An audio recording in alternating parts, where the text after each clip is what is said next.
Okay, so I just want to go through the KPIs that you need to start tracking for your lead generation.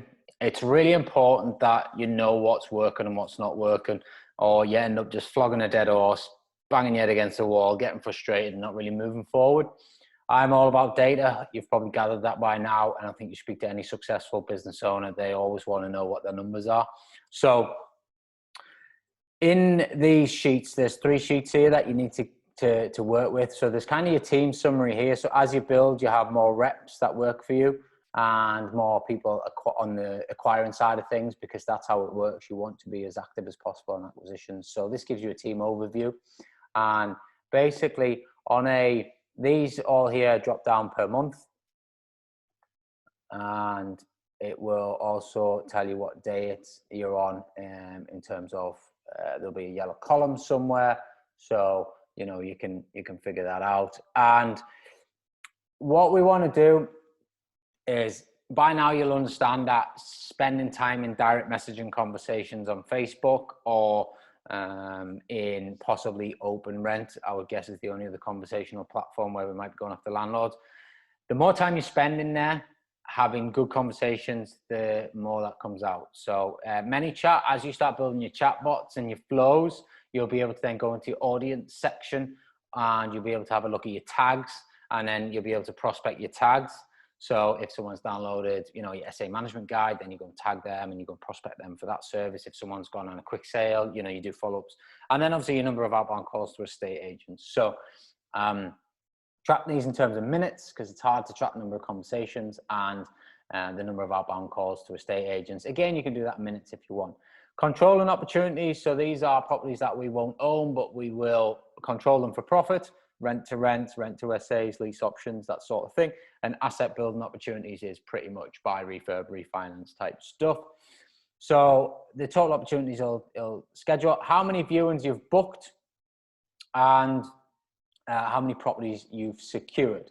So the idea is just every day you're just filling this in, and what will happen is you'll start to build up data, and then the data will start to show you, in June or July, we spent this many minutes in Messenger, we spent this many minutes in ManyChat, we have had a potential of 25 opportunities, of which we booked 15 appointments. Therefore it'll get you booking ratio, and then we close 3 of them, and it'll give you a percentage of closed deals. So you then know that as this data builds, you'll know that, okay, well, if I spend 1,000 minutes in Messenger, I tend to get 10 viewings, and from that 10 viewings, I tend to get a deal. And that's what tracking the data is all about. It's about knowing your numbers. And when you know your numbers, you can scale massively, because you can employ the right people, you can budget well for it, you can put a good commission structure around it, because X equals X, and as long as the activity being done. We then go on to the acquisition tracker. So the first part is about the prospecting, and then this tracker is about the activity that we're getting out of the tracker, so out of the prospecting. So this is more about viewings. So we'll see here we have, so out of this here, let's just say, for example, this rep booked 5 viewings in here. And then from that 5 viewings, so every day you wake up, however many viewings you've got in your diary, you put them on here. And then how many you attend, you put on here. And then how many offers you made. Really, this should be 100%, but it doesn't always happen like that, but it should be 100%.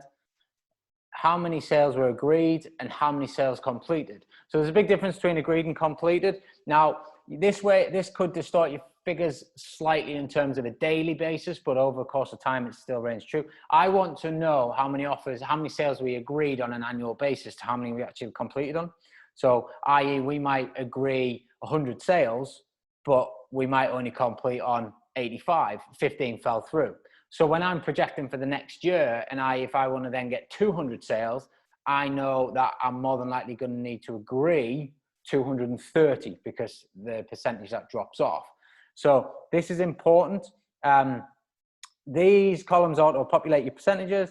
And then what I like to do is I like to put, and I've put a column in there for an additional strategy, should you have one. I like to put in what the revenue is for the contract term. So let's say, for example, if it's a 3-year rent to SA agreement, it's going to make me £300 a month net profit. I will put 300 times 36, and then I'll put that figure in there. For my owned assets, obviously I want to keep them for as many years as I possibly can. I work on 5 years. So what's the net profit, the net cash flow and profit after all the setup fees, after all the refurbishments, so just the running profit, what's the net profit over a 5-year period? And why I want to do that is these two figures here. And this really gets you motivated. So assuming we had 5 viewings booked today, we went on 4, we made offers on 3. We agreed a deal, which we're going to buy, which is going to put 18 grand into the business over the next 5 years. That means that every offer we made today was worth 6 grand, and every viewing we went on was made £4,500. Now that motivates you to go on viewings. That changes the dynamic of how much a viewing is actually worth to you.